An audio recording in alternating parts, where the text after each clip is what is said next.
Okey, topik kali ni kita nak bawa Azia lama aku ni ke Pulau Pinang. Kita nak cuba ikut trip dia. So, perjalanan aku ni aku rasa jam. Dan orang rasa ni peluang kita test apa yang kita boleh dapat. Okay.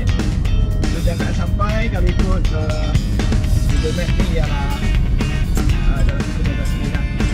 Tengoklah dan saya pun mungkin berhenti sekejap je dan saya pergi sarapan berat je, mudah. Okay. Dan kita nak tengok perjalanan kita ni adakah sampai di jam. Satu. Yang kedua, adakah dia menjimatkan minyak menggunakan kereta Azia So nanti kita tengok Okay. Okay semua. Okay, so kali ni saya nak tunjuk macam mana kita nak bawa kereta Azia kita ni yang dah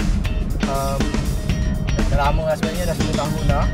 Okay, nak tahu adakah perjalanan kita ke Penang. Okay, buat jalan dah lebih 333 km. So kita nak trace penuh kalau ikut bacaan di kita nak bagi 20 liter lagi. Tengok adakah Azia ni mampu sampai ke Penang dan kita tengok adakah ia jimat kalau kita pakai Azia Azia.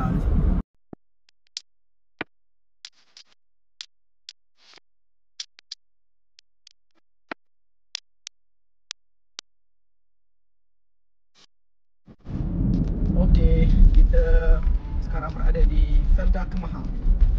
Kita menghala ke Felda Kemahang ni jalan baru sebenarnya.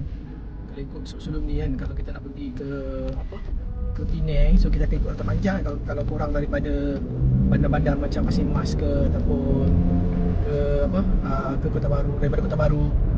So tapi kali ni kita ikut jalan Felda Kemahang. Yang ni sebenarnya jalan lama, tapi yang ni dah baru.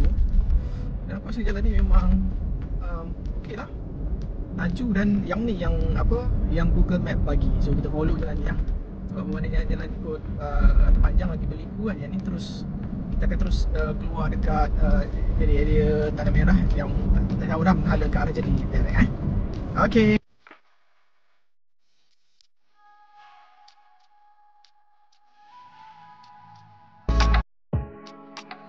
Pengalaman aku sebenarnya kereta ni kita kena jaga dan maintain dia. So contoh macam kita kena maintain, let's say perlu servis tukang minyak hitam. So far alhamdulillah lah kereta aku yang tak seberapa ni well maintain lah. Walaupun ada duit kadang tak ada duit kot, kita maintain ikut kalau let's say kalau cukup kilometer perlu kita kena tukar minyak hitam, sila tukar minyak hitam. Sebab nanti dia akan bagi efek pada punya kenderaan lah. Okay, baru tahan lama. So far alhamdulillah kereta ni walaupun dah dekat 10 tahun, nanti aku check sebenarnya berapa tahun, tapi so far alhamdulillah tidak pernah bagi masalah yang teruk lah. Okay, dan so far tak ada masalah apa-apa. Jadi kita pun rasa lega lah. Jadi untuk mungkin korang rasa macam cost tinggi kan. Tak, sebenarnya aku guna kereta ni hanyalah follow the flow. Maknanya kalau setiap 10,000 tukar minyak hitam, lepas tu kalau power man tu suruh tukar minyak enjin ke apa, tukar je lah.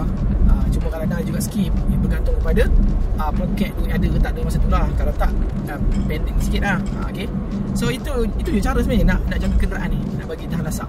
Jadi kita nak buktikan InsyaAllah kereta ni sampai ke tak ke Penang ni, dan berapa minyak yang kita habiskan lah, berapa bar tinggal lagi Okay, nanti aku update korang bila aku dah nak naik ke grid nanti Okay, bye.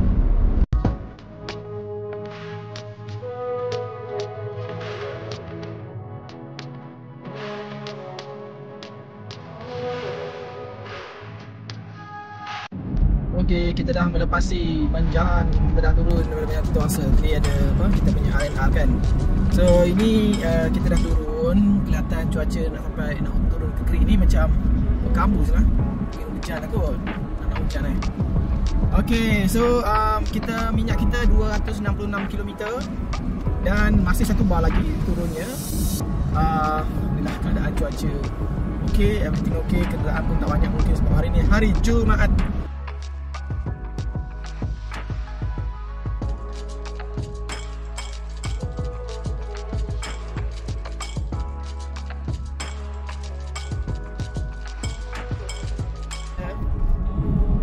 kurang berubah, nak mengambil separuh. So kat situ dia appear 236. Okay. So kita nak sampai lah sebenarnya. Nak sampai pun dah setengah tu dia. Okay, sekarang kita dah di Lebuh Raya Butterworth Klim. Suasana cantik kan, tadi hujan sikit. Okay, so far minyak kita dah keluar sikit. Okay, separuh dah. Belum lagi. Dah. Okay, dah nak sampai separuh, lagi satu bar lagi. Separuh lah. But it's quite good sebenarnya, sebab kita dah bergerak dah beratus kilometer dah. Okay, so sekarang saya dekat Lebuh Raya dan jangka sampai ke Penang dalam 12.5 lah.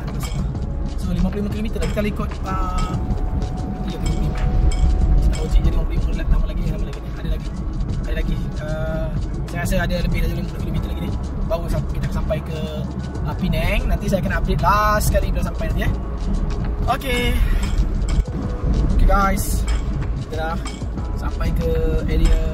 Sebenarnya belum pulang lagi dalam highway Butterworth Klim.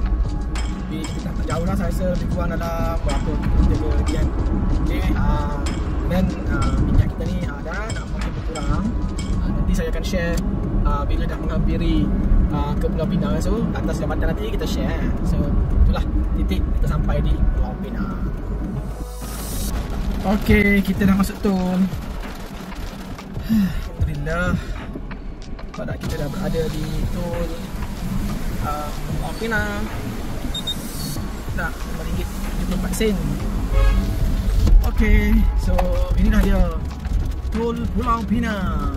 Okay, so kita dah boleh bergerak terus menghala ke pulau. Dan kira dah, kalau naik jambatan tu kira officially Pulau Pinang lah kan. Okay, tapi tadi tak hujan lah. Sini baru hujan lah. Sini hujan lah. Katanya dekat sebelah pulau tu hujan lagi, tapi macam tak hujan tadi sekejap, lepas tu ni tak hujan lah. Okay, so kita dah menghala ke Lunggur lah. Masuk pulau. Dan masa macam RM1 kereta. So inilah perjalanan kita ke Pulau Pinang. Dan kita dah naik jambatan Pulau Pinang. Okay, so tadi kita dah isi minyak untuk penuhkan minyak tangki kereta ni lebih kurang dalam 35 ke 34, tak ingat lah. Dah termasuk dengan subsidi Okay, so depan anda kita tengok ada betul kan? Okay. Kita tadi dah isi minyak pagi tadi dalam 34 atau 35, tidak saya share balik. Dan sekarang saya dah sampai ke Pulau Pinang lah. Tempat tujuan tempat lain tapi tak jauh beza lah. So kita kira sampai jambatan ni kira sampai Pulau Pinang kan. Bukti sampai di Pulau Pinang. Okay, so nak tahu tak berapa minyak yang kita habiskan? Kita habiskan minyak ni ialah minyak kita tinggal berapa minyak kita tinggal banyak ni je, 4 bar lagi boleh pergi 149 km. So jadi terbukti dah sebenarnya kereta Azim. Okay, dan itu saja. Maksudnya kita habiskan dalam 4 bar kot. 4 bar juga lah kot, ada 4 bar semua. Okay, nanti kita jumpa lain kali. Saya nampak kira-kira sikit berapa jumlah yang kita per kilometer menggunakan kereta Azia yang berusia dekat 10 tahun lah. Okay, itu saja. Terima kasih kerana menonton.